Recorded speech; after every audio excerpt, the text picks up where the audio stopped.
Hey, what's up guys? NullRage here, and I'm taking a look today at the new hero coming to Marvel Heroes, Blade. He's pretty cool so far based on my very limited inspection. Let's go ahead and first off have a look at his synergy here. At level 25, he's going to give you, this is not done. There's no way this is done yet. So I will update the video with an annotation when his synergy is completed, because 10 rare find and 10 special item find is not what Blade is going to give you. I can pretty much guarantee you that. So yeah, just look for that annotation. Alright, first things first, before we get into his actual skills, Blade's mechanic, he's got this secondary mechanic thing called Thirst. Thirst increases as nearby enemies bleed out, increasing desire for vampiric tendencies and aggression. When Thirst reaches full, enter Bloodlust, increasing attack speed, movement speed, and damage output by 10%. While under the effects of Bloodlust, you will be constantly losing health.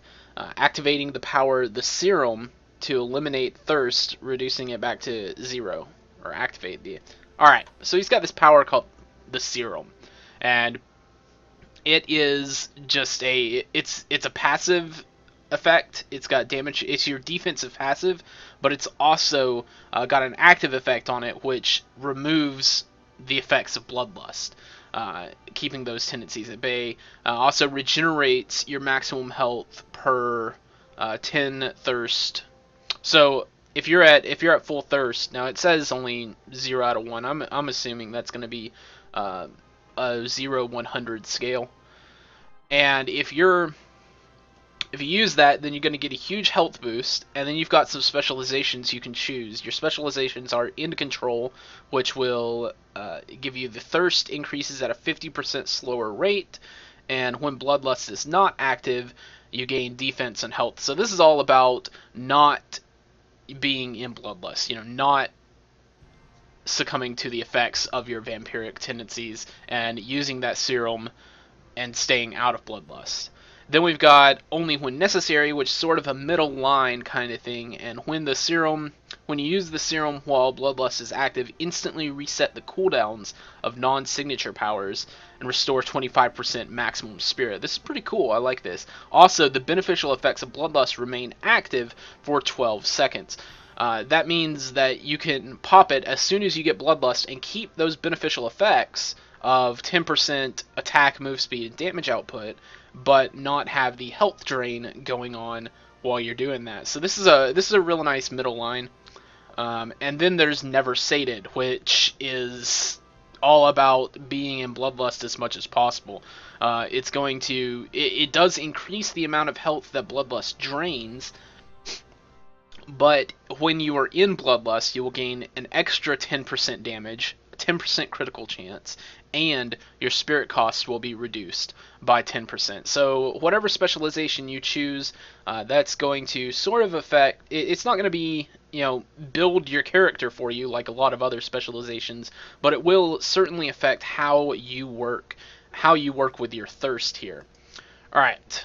I'm just going to leave this blank for now and just get the base. And we're going to keep Serum on the bar just so I can break that Bloodlust when I need to, because as I go through some of these skills, you will see me go into Bloodlust, and they all have effects on them, it looks like, that increase their damage when they're in Bloodlust or something like that. This one is a great example. Damage and critical damage increased when you're in Bloodlust. So all of your skills will be affected by this Bloodlust mechanic. Most of your skills, at least. Looks like your signatures aren't. Which he has 2 of, by the way. 2 signatures that share a cooldown. Alright. Vampire Hunter, our first tree. Any means necessary. Physical damage, attack speed 2.1, and when Bloodlust is active, it does some extra damage and attack speed. It doesn't say exactly how much. I mean, this is Test Center, so a lot of things will be incomplete. Nope, that's the wrong skill. Here we go. There's our little sword attack. So Blade's really short. I've just noticed this. I don't know if this is how his height, how he's supposed to be, but he seems really short. Maybe that's just me. Anyway, there's that basic attack. Nothing too fancy there. Helicopter is his, or helicopter. I may have just anyway. Physical damage, damage over time. It seems it's like very similar to Ghost Rider's whip, where he pulls it out and throws it around. But he takes out a dagger attached to a chain and spins it around your head, shredding enemies who get too close. It's going to also apply that Grievous Wounds effect, stacking that bleed. Maybe not stacking, yeah, it does not stack with other Grievous Wounds effect. So Grievous Wound is just a 5-second dot that does not stack. When enemies take damage from Grievous Wound, your thirst increases until you reach the state of Bloodlust. So this is like a builder. Some of them have effects when you're in Bloodlust. Some of them just build that Bloodlust. Anytime someone's taking damage from Grievous Wounds, they will be building that Bloodlust. Here we go. There's Helicopter. And there you can see now I'm in that Bloodlust state. And I should be, just ignore him. Don't mind the shield agent. He's not supposed to be here. I should be losing health right now. However, it seems like that mechanic has not been completed yet, so I can't actually see how drastic the health drain is from thirst. But I can see that all of my abilities, like any means necessary, have been boosted in damage and attack speed. Alright, then we've got Glaive Orbit. This one's really cool. This is like straight out of the scene from the movies. He's going to throw that glaive out, and it's going to hit anything around him. It does have a cooldown on it. And it will apply that Grievous Wounds. So, you know, if you're doing a melee spec or something like that, you could actually use this as a nice AoE bleed application, and then get back to your melee spec, which I think is... Actually, this tree right here is melee spec. Mostly oriented towards melee. I guess Helicopter is sort of a mid-range kind of thing. Might be the best way to apply bleeds. Anyway, Hack and Slash is next up. It's going to be your single target Spirit Spender kind of thing. It's going to work very similar to Any Means Necessary, but it will take Spirit to use. Big, harder hitting attacks.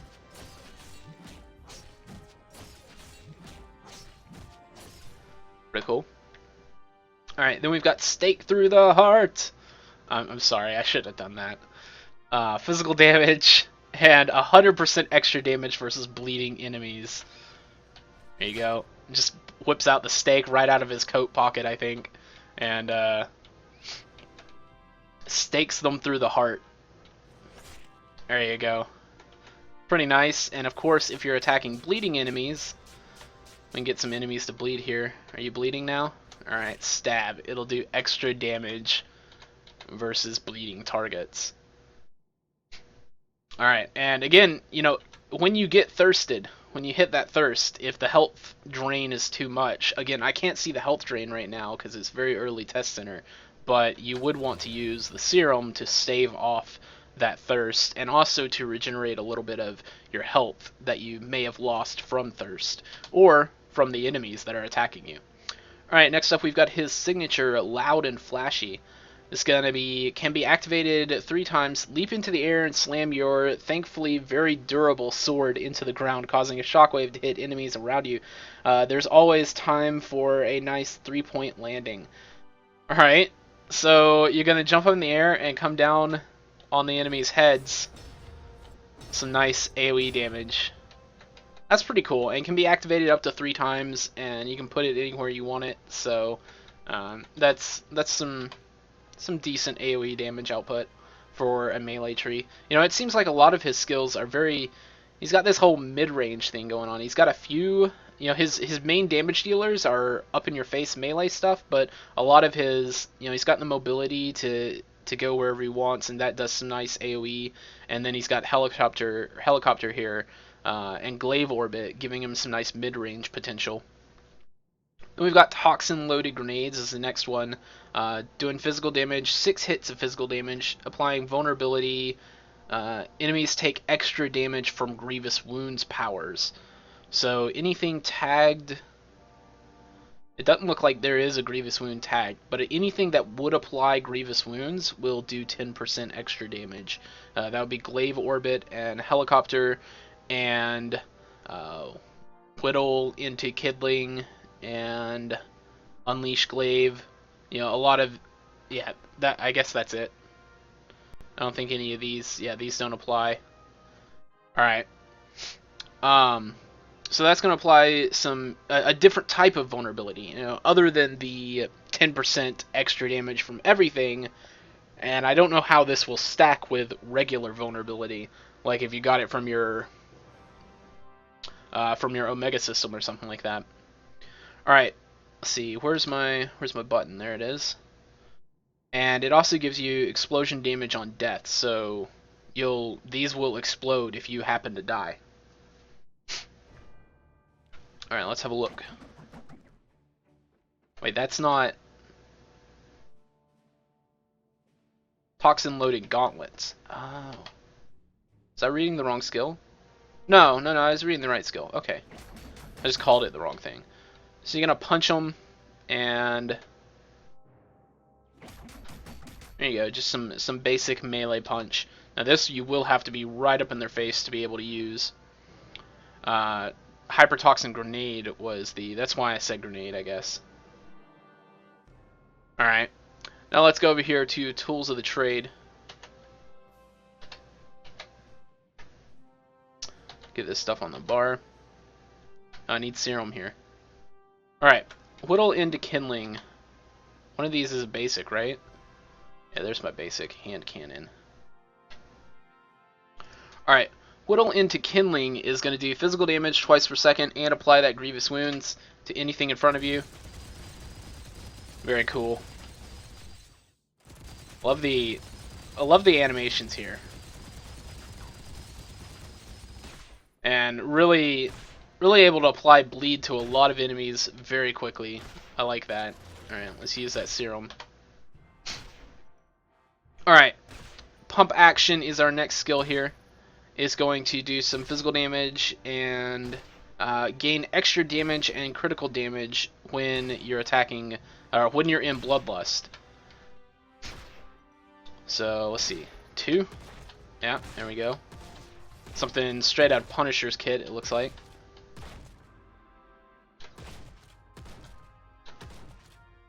So there we can see we're in Bloodlust now, so we're doing some extra damage. And it looks like I'm also applying bleeds with pump action. Do I have a passive that makes me apply bleeds or something?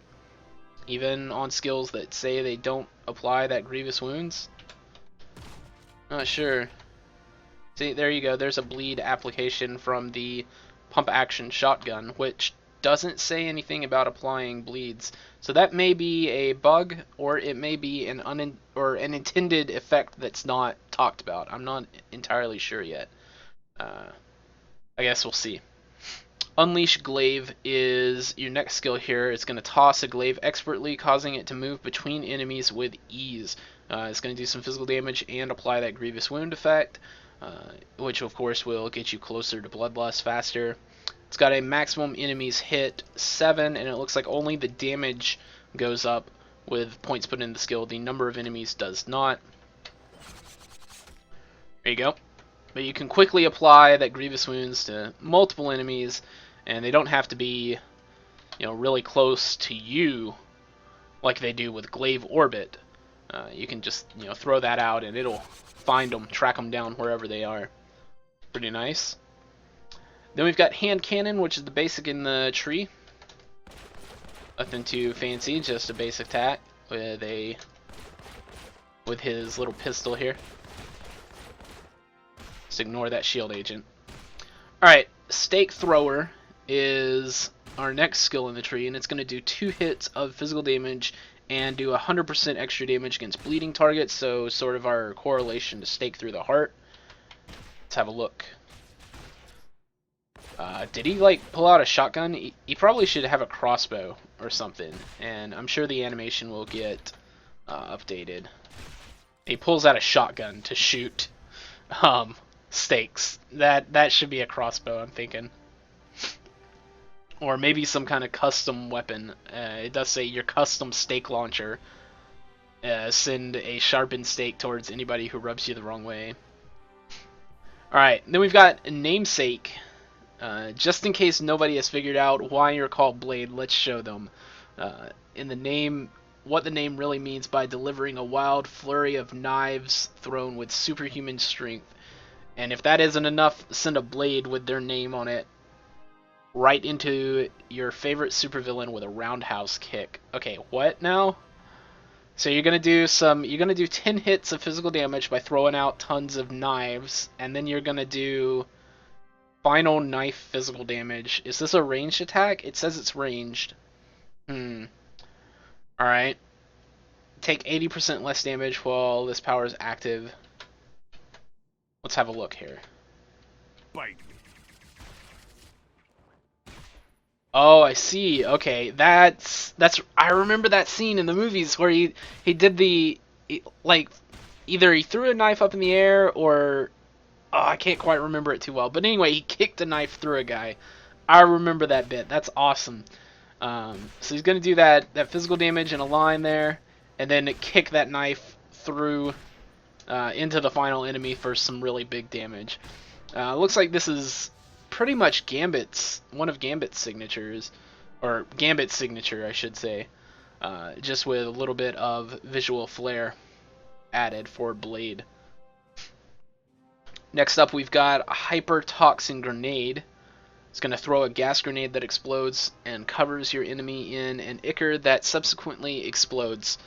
Okay, so the grenade explodes, and then the ichor explodes, and if the enemy is defeated while under the effect of this power, the ichor explodes and deals damage to other enemies.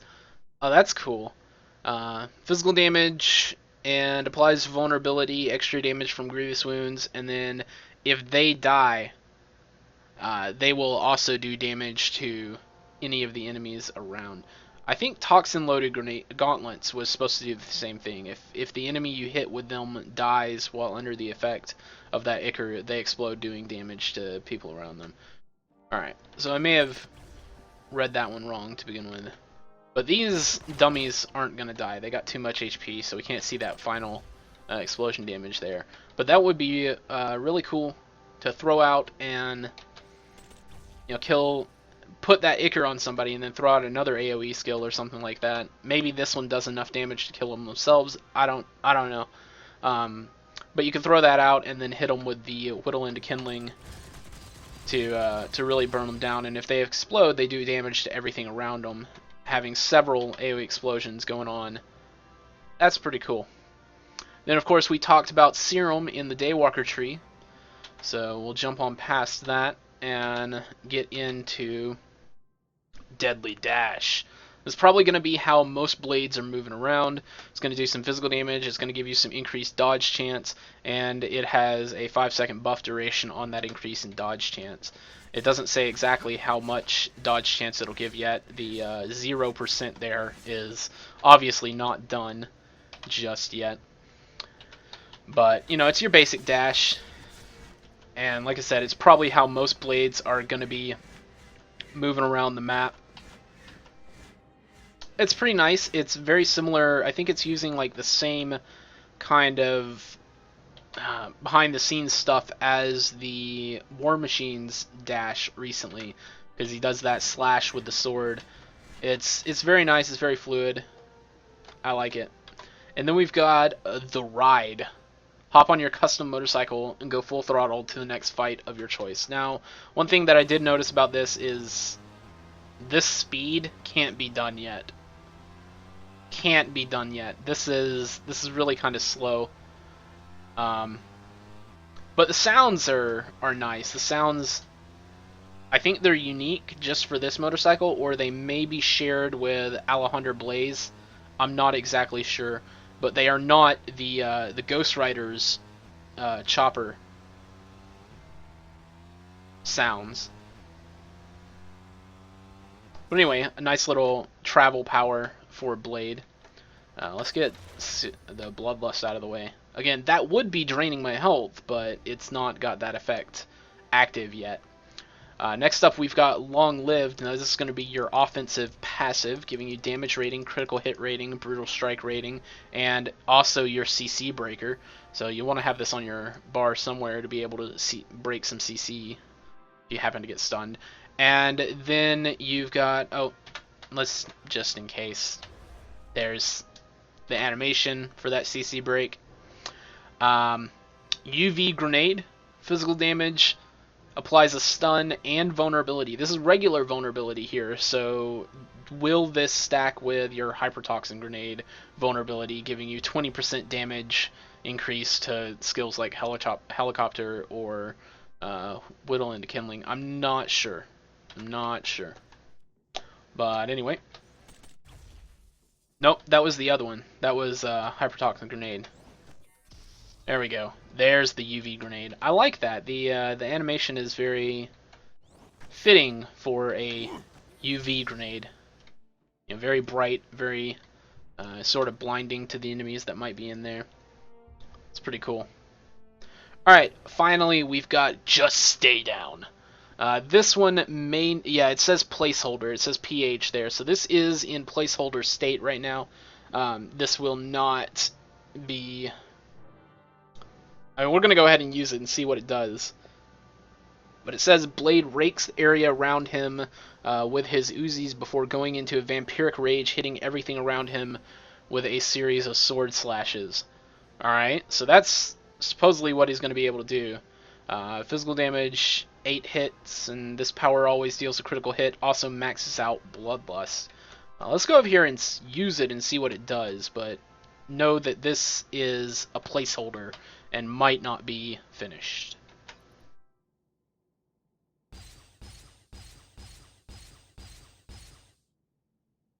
Okay, that was a really cool animation.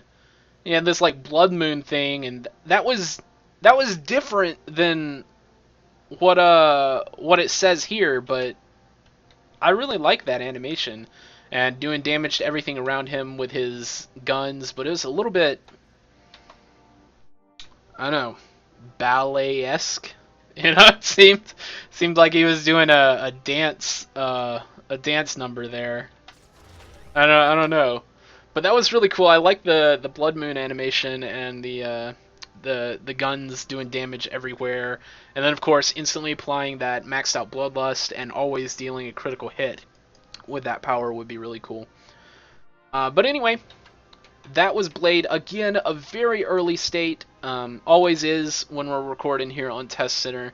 And if things change drastically, I mean, there's enough things that I'm probably going to try and make another video. I hope you guys have enjoyed this, very early first look at Blade. And I look forward to seeing how he evolves over the next week of iteration or so. If you enjoyed the video, be sure to rate, comment, share, and subscribe. I'll have another video coming up talking about some UI changes and maybe some changes to Thor as well. Thor's uniques have gotten an update, and then elite populations have been increased too.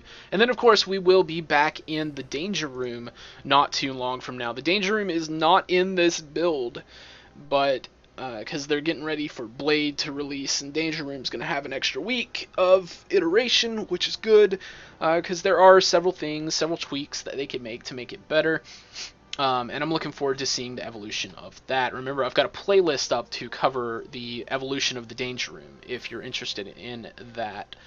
And yeah, I guess I'll see you in those videos. Until then, take it easy, have a good one, peace.